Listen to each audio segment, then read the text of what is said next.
वाल्मिक कराडला विशेष मकोका न्यायालयाने 14 दिवसाची न्यायालयीन कोठडी सुनावली आहे। आधी वाल्मिक कराड याच्यावर फक्त खंडणीचा गुन्हा दाखल होता, मात्र 15 तारखेला त्याच्यावर हत्येचा गुन्हा देखील दाखल झाला। हा गुन्हा दाखल होत असताना किंवा मकोका लावत असताना पोलिसांनी न्यायालयात पोलीस रिमांड कॉपी सादर केली होती, ज्यामुळे वाल्मिक कराडवर मकोका आणि हत्येचा गुन्हा दाखल झाला होता। आता त्या पोलीस रिमांड कॉपीमध्ये म्हणजे पीसीआर मध्ये पोलिसांनी नक्की काय सांगितले, ज्यामुळे वाल्मिक कराड चांगलाच अडकलेला दिसतोय, याबद्दलची डिटेल माहिती जाणून घेऊयात या व्हिडिओतून। नमस्कार, मी वैष्णवी आणि तुम्ही बघत आहात काहीतरी विशेष। ज्ञानेश्वर उर्फ सुदर्शन घुले, प्रतीक घुले, जयराम चाटे, सुधीर सांगळे, कृष्णा शामराव आंधळे, महेश सखाराम केदार, विष्णू चाटे, सिद्धार्थ उर्फ भावड्या सोनवणे, वाल्मिक बापूराव कराड म्हणजे संपूर्ण हे 9 टोटल आरोपी आहे।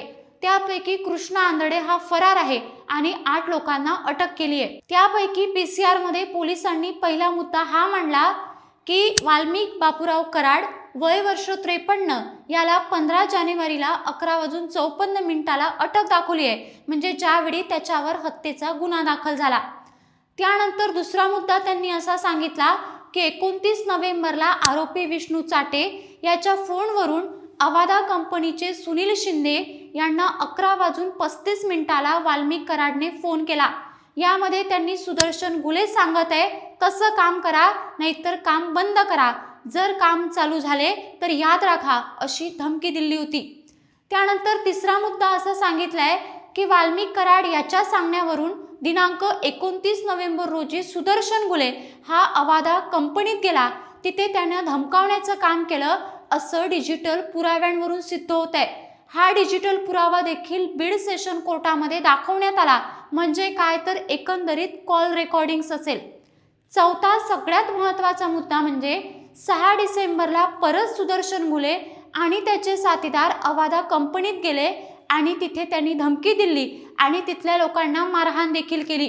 पाचवा मुद्दा असा आहे की दिनांक 29 नोव्हेंबर ते 6 डिसेंबर म्हणजे घटना घडल्याच्या आधी आणि नंतर विष्णू चाटे, सुदर्शन घुले आणि वाल्मिक कराड यांच्यामध्ये सतत फोन कॉल सुरू होते, असं सीडीआर वरून स्पष्ट होते।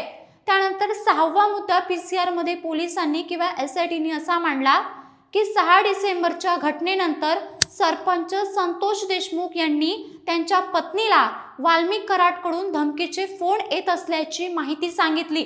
म्हणजे हे आपण लक्षात घेतलं पाहिजे की 6 डिसेंबरला सुदर्शन घुले अवादा कंपनीत गेला, तिथे त्यांनी दमदाटी केली, मारहाण केली आणि तेव्हापासून वाल्मिक कराड हा संतोष देशमुख यांना सातत्यानं धमकी देत होता, असं संतोष देशमुखांनी त्यांच्या पत्नीला सांगितलं।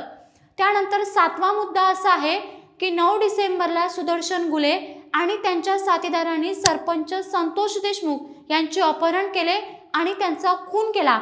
आता महत्त्वाचं म्हणजे ही घटना होण्याआधी, घटनेच्या दरम्यान आणि घटना झाल्यानंतर सुदर्शन घुले, विष्णू चाटे आणि वाल्मिक कराड यांच्यात वारंवार फोन कॉल झालेले आहे, असं सीडीआर रिपोर्ट सांगतोय। हा सीडीआर रिपोर्ट देखील पोलिसांनी कोर्टात दाखल केलाय।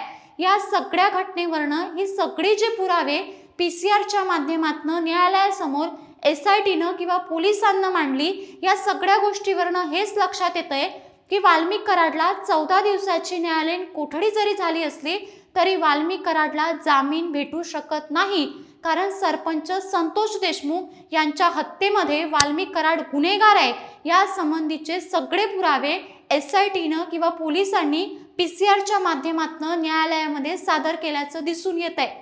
आता एकंदरीतच पोलिसांनी पीसीआर मध्ये काय सांगितलं याबद्दलची सविस्तर माहिती आपण या व्हिडिओत जाणून घेतली।